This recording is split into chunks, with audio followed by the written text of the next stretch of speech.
Assalamualaikum warahmatullahi wabarakatuh.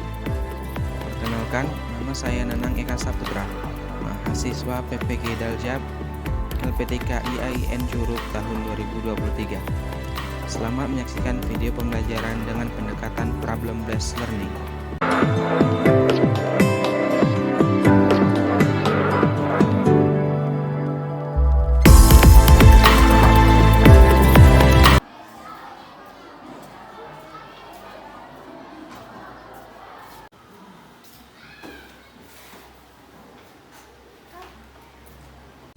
Bersedia.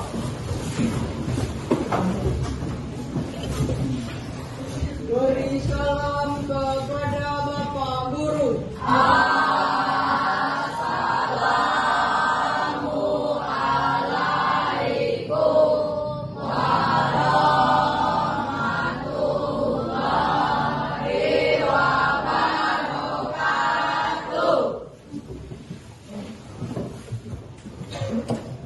Marilah teman-teman, sebelum kita mulai pelajarannya, ini alangkah baiknya berdoa. Doa mulai.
Oke, kita sudah mulai doa tadi, memulai pembelajaran dengan berdoa. Hari ini untuk membaca surah pendek, kita baca surah Al-Fil. Hafal nggak? Hafal ya. Boleh mulai. 1, 2, 3.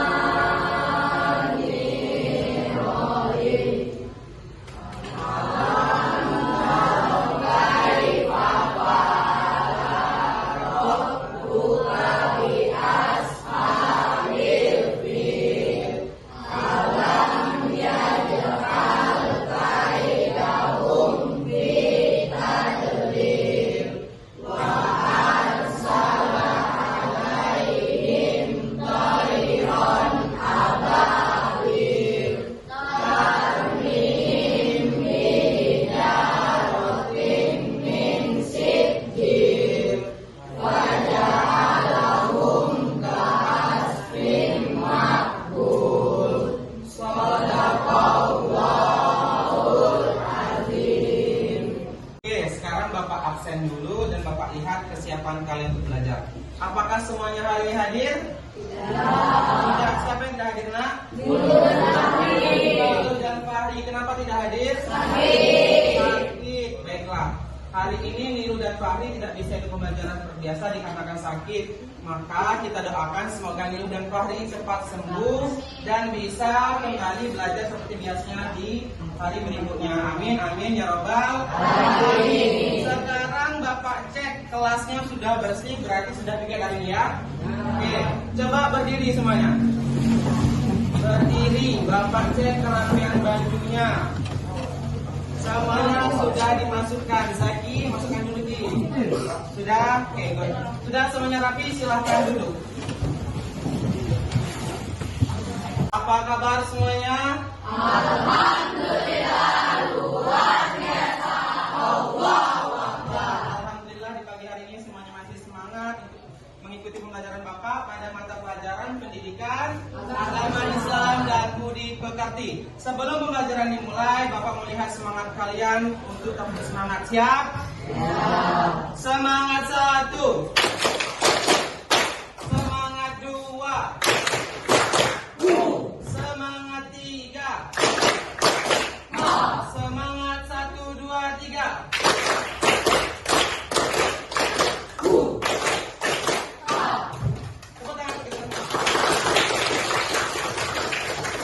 Sebelum pembelajaran dimulai, Bapak akan tanya dulu.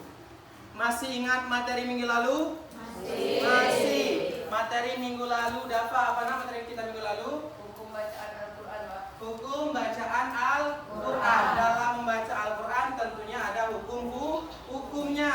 Marwah, ada berapa hukum bacaan Al-Quran yang kita pelajari minggu lalu? Oke, salah satu hukum bacaan Al-Quran yang kita pelajari minggu lalu adalah alif lam syamsiah dan alif lam koma ria. Oke, tepuk tangan dulu untuk Marwah dan Dafa. Karena masih ingat materi kita minggu lalu. Sedangkan hari ini kita akan mempelajari materi apa, Diki? Fungsi hadis terhadap Al-Quran. Fungsi hadis terhadap Al-Quran. Jadi hari ini anak-anak kita akan mempelajari fungsi hadis terhadap Al-Quran. Tetapi sebelum kita masuk ke materi fungsi hadis terhadap Al-Quran, ada 3 tujuan yang akan Bapak jelaskan terhadap pembelajaran kita hari ini. Yang pertama, anak-anak Bapak memahami pengertian atau definisi Al-Quran. Yang kedua, memahami apa itu hadis dan macam-macam hadis. Baru yang ketiga, kita anak-anak Bapak memahami fungsi hadis terhadap Al-Quran. Untuk proses pembelajaran nanti, anak-anak Bapak silahkan disimak. Nanti kita akan belajar kelompok. Kelompoknya sudah Bapak bagi menjadi 3 kelompok seperti minggu lalu sudah Bapak bagi. Jadi nanti kita akan belajar kelompok ya. Kelompoknya nanti akan membahas fungsi hadis terhadap Al-Quran ya. Nanti Bapak kasih LKPD, silakan kalian kerjakan. Paham? Oleh siap. Oke, hari ini kita akan mempelajari fungsi hadis terhadap Al-Quran. Sebelumnya Bapak jelaskan terlebih dahulu ya. Al-Quran dan hadis adalah pedoman hidup umat Islam. Kalau Al-Quran pedoman yang utama, hadis pedoman yang kedua. Keduanya saling berkaitan, keduanya saling menguatkan. Ketika di dalam Al-Quran tidak jelas atau kurang rinci, maka hadislah yang merincikan. Ya, Al-Quran. Apa itu Al-Quran? Ada yang tahu apa itu Al-Quran? Apa Sabri? Kitab umat Islam. Benar tidak? Benar. Al-Quran adalah kitab umat Islam. Al-Quran adalah kalam Allah Subhanahu wa Ta'ala yang diturunkan kepada Nabi Muhammad Sallallahu Alaihi Wasallam melalui perantara malaikat Jibril. Ya. Al-Quran diturunkan secara mutawatir. Apa artinya mutawatir, nak? Berturut-turut atau berangsur-angsur kepada Nabi Muhammad. Dan barang siapa yang membacanya akan mendapat pahala. Bapak akan baiklah, kita nyanyikan materi pengertian Al-Quran. 1, 2, 3. Al-Quran adalah kalam Allah yang mengandung nilai mukjizat, diturunkan pada Nabi Muhammad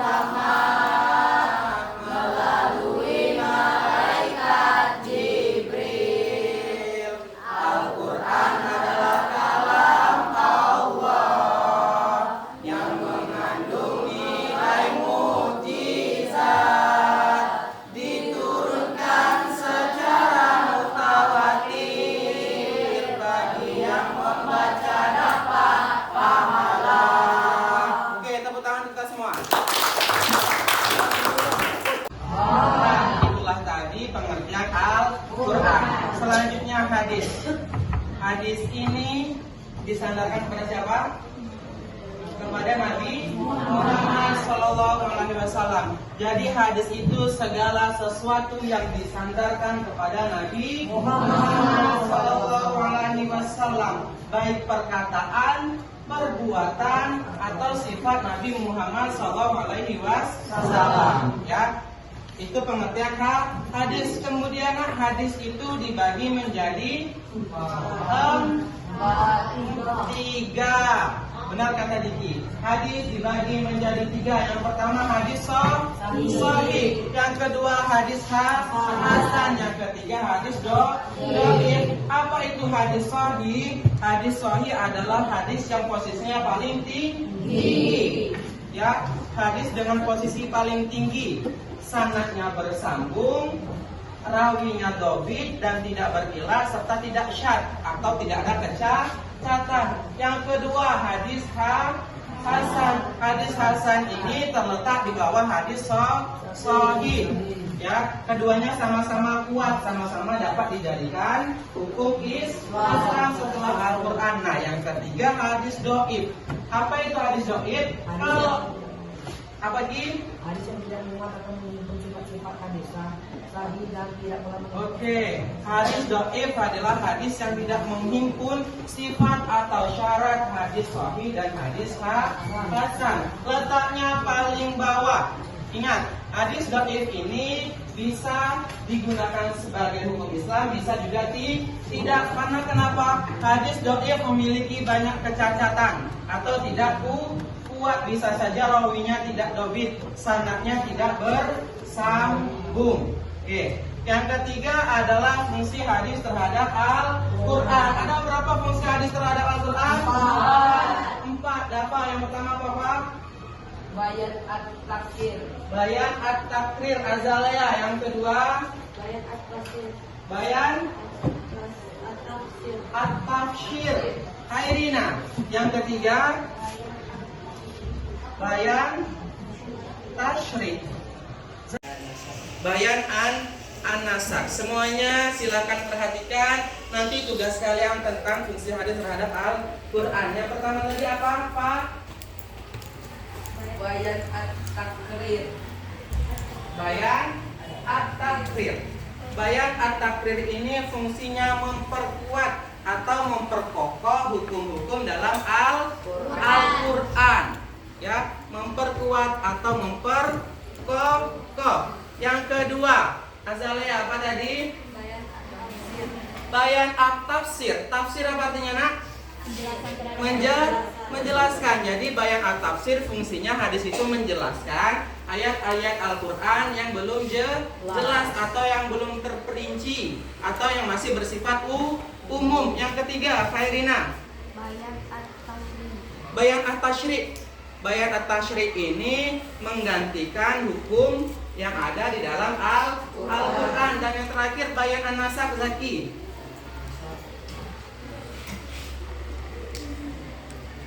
Menggantikan hukum yang di dalam Al-Qur'an karena dianggap lebih baik atau lebih memberikan maslahat kepada umat. Paham?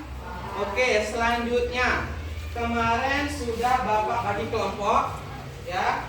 Sudah Bapak bagi kelompok, kemudian kelompoknya sudah duduk berkelompok ya. Coba Bapak cek dulu. Kelompok 1 Dafa BA, Aziza, Sena, Sabri, Nugi, Selsi. Oke, kelompok 2 Azalea, Dinda, Elsa, Afrilina, Agung, Opit. Kelompok 3 Diki, Riko, Kori, Syifa, Khairina, Email, Al-Hadi. Oke, kelompok 4 Zaki, Anas, Deval, Dafa, Gian, Anissa, Sherin. Kelompok 5 Julius Forlan, Alfat, Okta, Cantika, Marwah. Fahri sakit ya. Oke, sudah tahu kelompoknya masing-masing kan? Sekarang dengarkan instruksi Bapak. Bapak bagi kelompoknya. Ya. Bapak bagi LKPD-nya. Ya, silakan kerjakan LKPD-nya. Di situ Bapak kasih contoh satu hadis dan satu ayat Al-Quran. Tugas kalian menentukan fungsi hadis terhadap ayat Al-Quran tersebut. Silahkan dikerjakan. Kelompok 1. Silakan berdiskusi mengerjakan, jangan ribut ya, kerjasama tapi jangan ribut. Kelompok 2. Kelompok 3. Kelompok 4. Terakhir kelompok 5. Paham tugasnya tadi nak? Paham? Silahkan dikerjakan. Bapak kasih waktu 40 menit dari sekarang. Silahkan dikerjakan, jangan ribut, yang kerja tangan, dan silahkan berdiskusi.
Sekarang saatnya presentasi. Kalian menjelaskan LKPD kalian kepada teman-teman yang lain.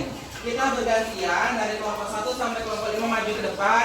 Yang lain disimak jawaban teman-teman kalian apakah benar atau tidak. Sekarang kelompok 1 silakan maju ke depan.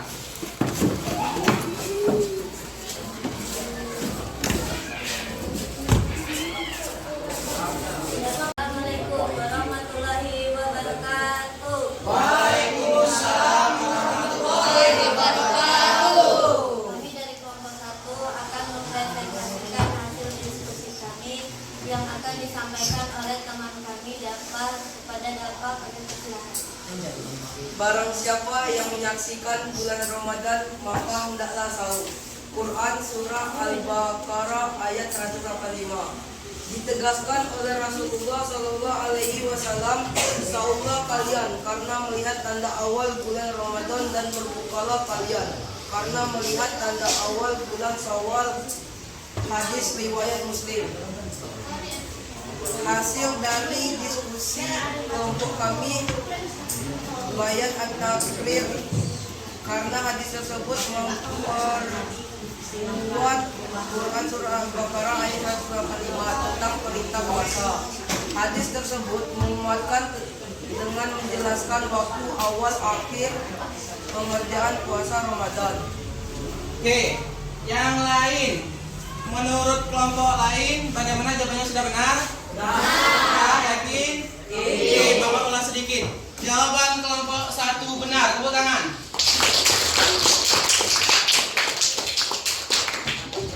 Jadi kelompok 1 mendapatkan hadis tentang pelaksanaan puasa bulan Ramadan. Jadi fungsi hadis tersebut benar sebagai bayan at-takrir atau penguat, pengokoh dari Quran surah Al-Baqarah ayat berapa dapat? 185 tentang batas pelaksanaan puasa bulan Ramadan. Tepuk tangan untuk kelompok 1. Kepada kelompok 1 silakan kembali ke tempatnya. Sekian presentasi dari kami. Mohon maaf jika ada salah kata. Kami tutup dengan wassalamualaikum warahmatullahi wabarakatuh. Waalaikumsalam warahmatullahi wabarakatuh. Darah dari daging babi. Telah dihalalkan kepada kita dua macam bangkai dan dua macam darah. Yang dimaksud dua macam bangkai adalah bangkai ikan dan bangkai belalang. Sedangkan yang dimaksud dua macam darah adalah hati dan limpa. Jawaban sertakan alasan kami yaitu bayan tafsir, karena hadis di sebelah merupakan penjelasan atas Al-Quran surah Al-Maidah ayat 3 tentang pengharaman bangkai darah dan babi. Lalu hadis menjelaskan semua bangkai kecuali ikan dan belalang adalah haram, sedangkan darah yang dimaksud adalah darah dan limpa. Sekian. Perintahkan manusia untuk tidak mengambil anak yatim. Sesuai dengan kandungan surah Al-Baqarah, Rasulullah SAW menjelaskan tentang keutamaan menyantuni anak yatim. Indonesia hadis yang sesuai dengan pernyataan tersebut adalah bayat at-takrir. Hadis tersebut berupa penguat Al-Quran tentang larangan bersifat buruk kepada anak yatim. Ketika kita tidak mengambil anak yatim, malah sebaliknya menyayangi dan peduli kepada mereka, maka ada banyak keutamaan yang kita dapat. Seperti penjelasan atau penguat dari hadis Rasulullah SAW.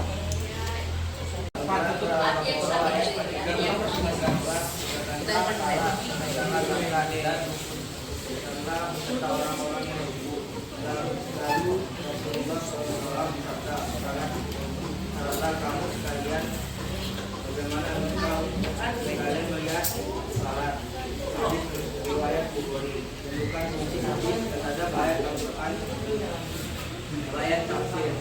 Sebab hadis tersebut dijelaskan Al-Quran surah Al-Baqarah ayat 3 tentang perintah salat, lalu dijelaskan melalui hadis tersebut dalam kita menurunkan akan dalam salat, yaitu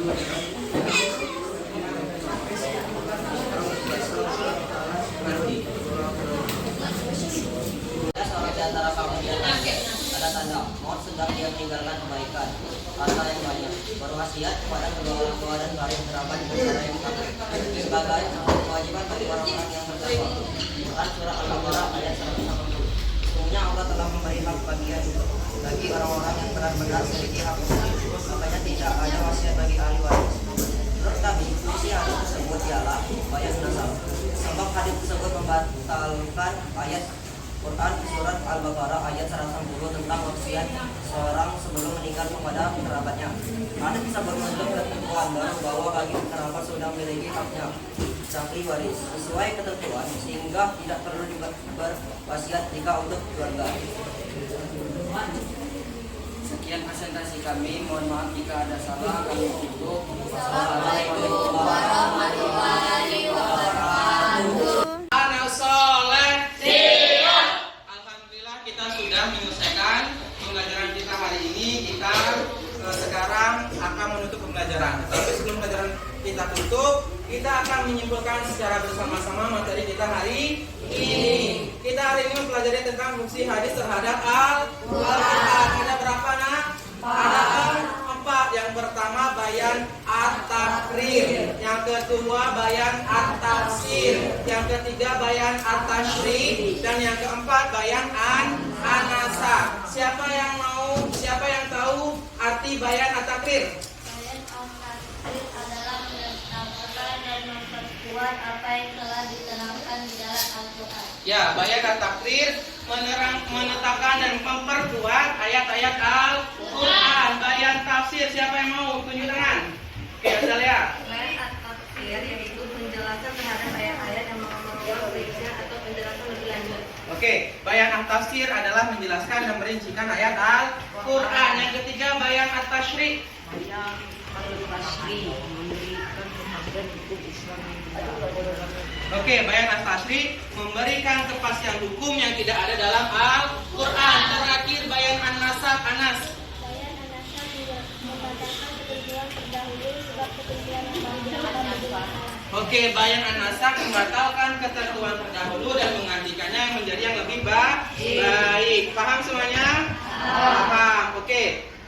Anak-anak Bapak sebagai seorang umat muslim yang sudah paham bahwa pedoman hidup umat muslim adalah Al-Quran dan As-Sunnah. Jadi kalau kita mau jadi umat muslim yang kafah, maka jadikanlah Al-Quran dan Sunnah sebagai pedoman hidup kita di dunia agar kita selamat di dunia maupun di akhirat. Oke, sebelum pembelajaran Bapak tutup, Bapak akan refleksi sedikit. Apakah materinya bisa dipahami?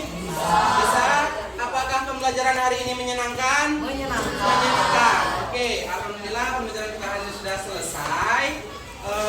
Ketua kelasnya siapa? Agung. Ya. Kita tutup pembelajaran hari ini dengan berdoa, ya. Berdoa dan disiapkan untuk istirahat. Coba Agung, siapkan berdoa dulu. Alhamdulillah teman-teman, sebelum kita mengakhiri pelajarannya hari ini, apa baiknya kita berdoa. Doa mulai.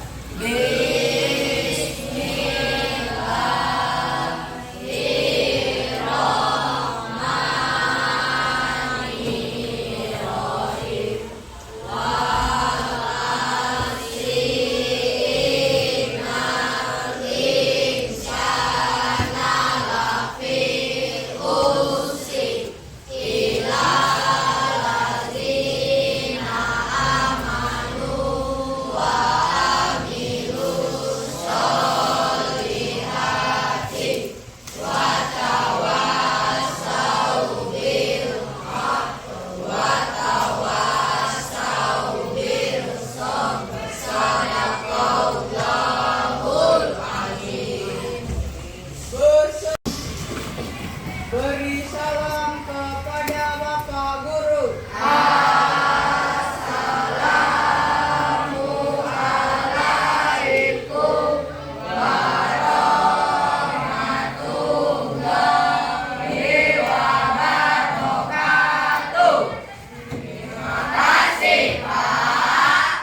Waalaikumsalam warahmatullahi wabarakatuh. Boleh silahkan duduk. Bapak ingatkan sedikit, minggu depan kita evaluasi. Jadi silakan belajar ya. Bapak akhiri pembelajaran ini. Wallahul muwaffiq ila aqwamit thoriq. Wassalamualaikum warahmatullahi wabarakatuh. Waalaikumsalam.